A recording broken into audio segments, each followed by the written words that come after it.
Good morning, student. My name is Ramandeep Kaur. I am from Satyam Group of Institute Nakodar. ये lecture आपका human values de addiction and traffic rules का है। तो आज हम अपने इस लेक्चर में हमारे आपके सिलेबस में जो दिया है मैकेनिज्म फॉर सेल्फ एक्सप्लोरेशन वो करेंगे। Mechanism for self exploration means कि जो सेल्फ एक्सप्लोरेशन करनी है हमने उसके क्या क्या मेथड्स होते हैं। तो इसके मेनली टू ही मेथड्स हैं। First one is natural acceptance and second one is experiential validation. तो सबसे पहले हम नेचुरल एक्सेप्टेंस करते हैं। नेचुरल एक्सेप्टेंस जो है वो हमें याद करने की ज़रूरत नहीं होती, वो हर एक पर्सन में प्रेजेंट होती है, शुरू से ही वो हर एक पर्सन में प्रेजेंट होती है। तो पीपल जो है वो एक्सपीरियंस करते हैं नेचुरल फिनोमेना, तो नेचुरल एक्सेप्टेंस को, ताकि उनको पता चल सके कि उनके लिए कौन सी चीज़ राइट है और कौन सी चीज़ रॉन्ग है। नेचुरल एक्सेप्टेंस का मतलब होता है कि हमने अपने अंदर की वॉइस जो है उसको अटेंशन पे करना है। कैसे करेंगे वो, हम अपना डिटेल्ड एनालिसिस और इंस्पेक्शन करेंगे। इससे क्या होगा कि जो हमारे अंदर की इनर वॉइस है उसको हमने क्या है अटेंशन पे करनी है। कैसे करेंगे वो, हमारा सेल्फ एनालिसिस करेंगे और अपनी इंस्पेक्शन करेंगे।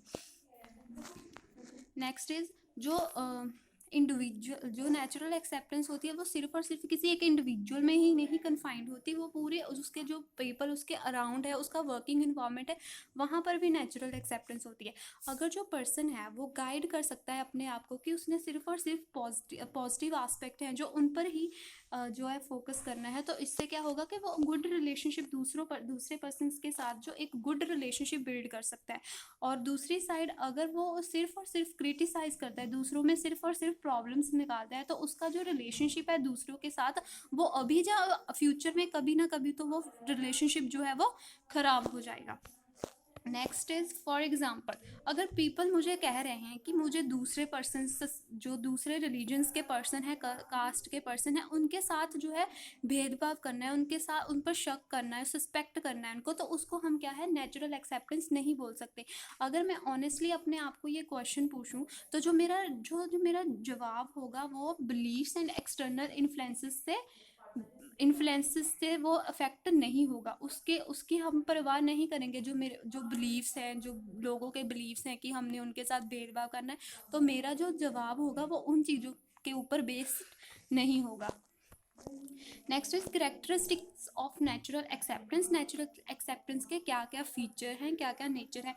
इनवेरेंट विद टाइम, जो नेचुरल एक्सेप्टेंस होती है वो रिमेन कांस्टेंट, वो कभी भी चेंज नहीं होती, टाइम के साथ वो कभी भी चेंज नहीं होती। जैसे कि अगर हम छोटे होते से ही एक वैल्यूज़ को मानते हैं, तो अगर हम बड़े भी हो जाएं तो वो बड़े होने के साथ साथ वो जो हमारी एक्सेप्टेंस, जो नेचुरल एक्सेप्टेंस है वो चेंज नहीं होगी। अगर हम छोटे से होते ही रिस्पेक्ट वाली वैल्यू को इम्पोर्टेंस देते हैं, तो जब हम वो बड़े भी हो जाएंगे तब भी हम उस चीज़ को फॉलो करेंगे, टाइम के साथ वो चेंज नहीं होती। इनवेरेंट विद प्लेस, जो नेचुरल एक्सेप्टेंस होती है वो प्लेस के चेंज होने के साथ भी चेंज नहीं होती। अगर हमारी प्लेस चेंज भी हो जाएगी बट हमारी जो नेचुरल एक्सेप्टेंस है वो सेम ही रहेगी। फॉर एग्जांपल, अगर हम बेंगलोर चले जाएं, कोलकाता चले जाएं, या किसी भी सिटी में चल जाएं, जो हमारी जो नेचुरल एक्सेप्टेंस है वो सेम ही रहेगी, चाहे हम बेंगलोर में हैं चाहे हम पंजाब में हैं। तो जो हमारी नेचुरल एक्सेप्टेंस है वो हमेशा सेम ही रहेगी, वो प्लेस, हमारी प्लेस चेंज होने के साथ वो चेंज नहीं होगी। सिमिलर फॉर एवरीवन, जो नेचुरल एक्सेप्टेंस होती है वो हर एक पर्सन के लिए सिमिलर ही होती है। फॉर एग्जांपल, अब जो इंडिविजुअल होते हैं कोई भी ये टॉलरेट नहीं कर सकता कि जो रिलेशनशिप है उनमें जो है वो रिस्पेक्ट ना हो। हर एक पर्सन, चाहे वो किसी भी स्टेटस का हो, चाहे उसका स्टेटस लो हो, चाहे उसका हाई लेवल स्टेटस हो, चाहे वो उसकी पर्सनैलिटी नाइस हो, अनप्लीसेंट हो, रिस्पेक्ट जो है वो हर एक बंदा एक्सपेक्ट करता है। हर किसी से, किसी भी रिलेशनशिप में हर बंदा एक दूसरे से रिस्पेक्ट एक्सपेक्ट करता है। सो जो नेचुरल एक्सेप्टेंस है वो हर एक पर्सन के लिए सिमिलर ही होती है। Next is experiential validation. Experiential validation में क्या है कि जो हमारे एक्सपीरियंस है, हमारी फीलिंग्स, वांट, डिज़ायर्स जो है वो हर एक ह्यूमन की डिफरेंट होती है एक दूसरे से। कोई भी पर्सन का एक्सपीरियंस सेम नहीं होता, फीलिंग्स किसी पर्सन की सेम नहीं होती। हर एक पर्सन की फीलिंग्स, डिज़ायर, वांट्स जो है, थॉट प्रोसेस है वो एक दूसरे से डिफरेंट ही होता है। इस ये क्या है कि एक्सपीरियंशियल वैलिडेशन एक फिलॉसफी है, एक मैथोलॉजी है, जिसमें हम डायरेक्ट एक्सपीरियंस करते हैं चीज़ों के बारे में, जो इंडिविजुअल को हेल्प करता है उसकी नॉलेज को इंक्रीज करने के लिए, उसकी स्किल्स डेवलपमेंट के लिए, उसकी वैल्यूज़ को क्लैरिफाई करने के लिए। जो सेल्फ एक्सप्लोरेशन होती है वो जो इंसान है, जो इंडिविजुअल है, उसके सेल्फ में होती है, उसकी बॉडी के साथ नहीं होती। Next is experiential validation can be defined as the process of assessing. Experience validation एक प्रोसेस होता है जिसमें क्या है, असेस करते हैं, एक्सेप्ट करते हैं चीज़ों को। क्या उसका जो ट्रुथ होता है वो हमारे पर्सनल एक्सपीरियंस पर, हमारा अपना जो पर्सनल एक्सपीरियंस है उस चीज़ पर जो ट्रुथ है वो बेस्ड होता है।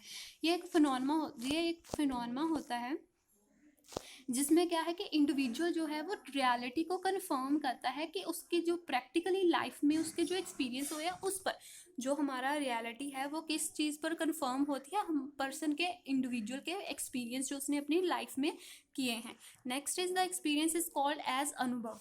हम एक्सपीरियंस को क्या बोलते हैं, अनुभव, जो हमें टीच करता है, जो इंडिविजुअल को टीच करता है, उसकी पूरी लाइफ में बहुत सारी चीज़ें जो है उसको टीच करता है। नेक्स्ट मैं आपको इसका एक एग्जांपल देती हूँ एक्सपीरियंशियल वैलिडेशंस का। इसका एग्जांपल मान लीजिए कि मैं चाहती हूँ कि मुझे हेल्दी लाइफ चाहिए। सिर्फ हेल्दी लाइफ की विश करने से हम हेल्दी नहीं हो सकते, हमारी बॉडी जो है वो हेल्दी नहीं हो सकती।